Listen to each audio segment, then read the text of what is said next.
Well, folks, every day we are getting closer and closer to a government shutdown because Republicans in the House of Representatives cannot get their crap in order.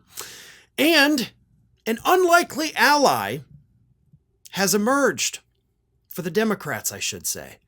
That unlikely ally is none other than Marjorie Taylor Greene. Greene, the queen of government shutdowns, right? Marjorie Taylor Greene, for the last 2 years, every time, and we're now on the 7th time, I believe, every time we've come close to a government shutdown, right? Like we're weeks away, we're days away. She's like, shut it down. We shouldn't get paid. Nobody should do their jobs. This is horrible. Government sucks. Shut it down. Every time.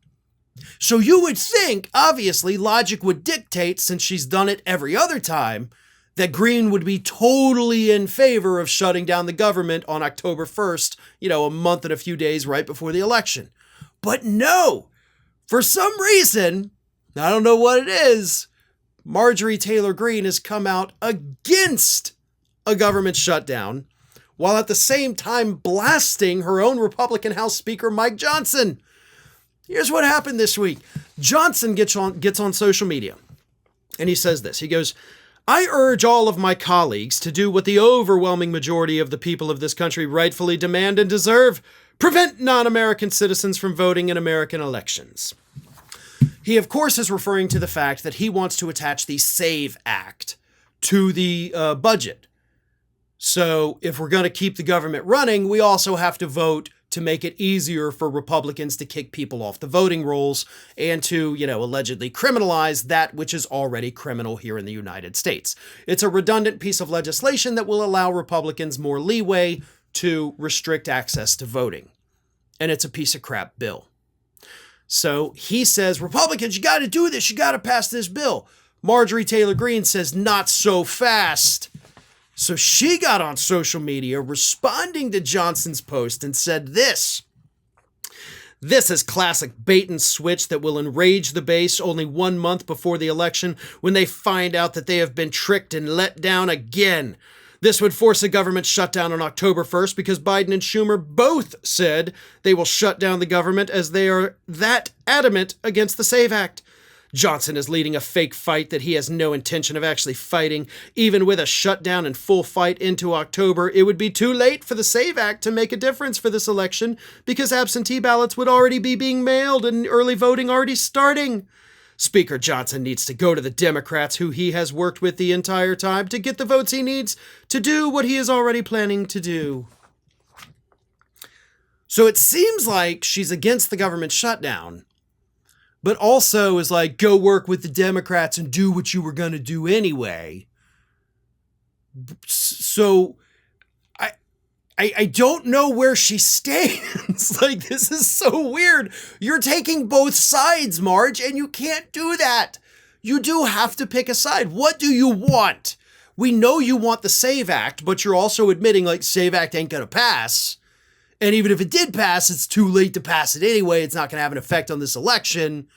So, let's just not shut down the government, but also, why don't you go work with Democrat? I don't understand it because none of it makes sense. And she calls it a bait and switch, right? She accuses him of a bait and switch. This isn't a bait and... Do you know what a bait and switch is, Marge? I don't think you do. Like, this is a bait and switch. How is it? What is he baiting them with, and what is he switching it with? You have to have both of those components.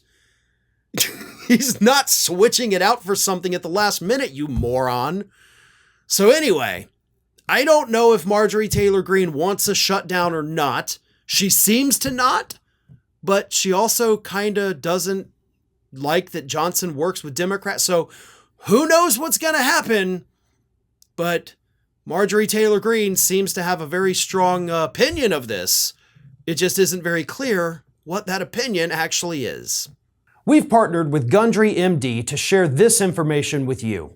Would you believe me if I told you that inside your pantry right now is one of the healthiest foods on the planet? Yep, it's true. And it's not some weird, trendy superfood. Spoiler alert, it's olive oil. You're probably using it to cook with, but there are countless ways to use olive oil to help yourself look and feel younger. For example, olive oil is a natural way to help you achieve a more youthful appearance. Besides helping you look younger on the outside, it's a fantastic tool for your insides as well.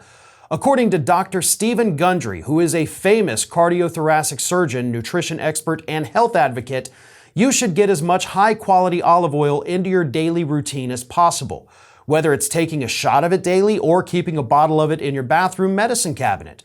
But what kind of olive oil is best for your health?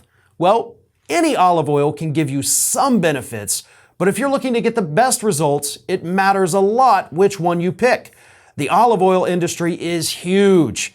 You can tell by the number of olive oil brands you see at the grocery store, and you can bet they're not all made with the consumer in mind, and many brands may even cut corners one way or another to increase their profits. When Dr. Gundry came to this realization, he was appalled. But some olive oils are so powerful, it may only take a few tablespoons a week to see these incredible health benefits. So, how can you tell between an olive oil that can be a health booster and which one isn't up to par? In an effort to answer that question, Dr. Gundry has decided to take a stand and release his personal research and findings. This video has gone viral since its release, and it's important you see it so you can start benefiting immediately. You can watch the video right now by going to getolive1.com/ROF or by clicking the link in the description box below. That's getolive1.com/ROF, or just click on the link in the description box below. People who have taken his advice have shared their results with him, saying the olive oil they bought after learning his simple rules has helped change their lives. So again, make sure you go to getolive1.com/ROF or click on the link in the description box below this video.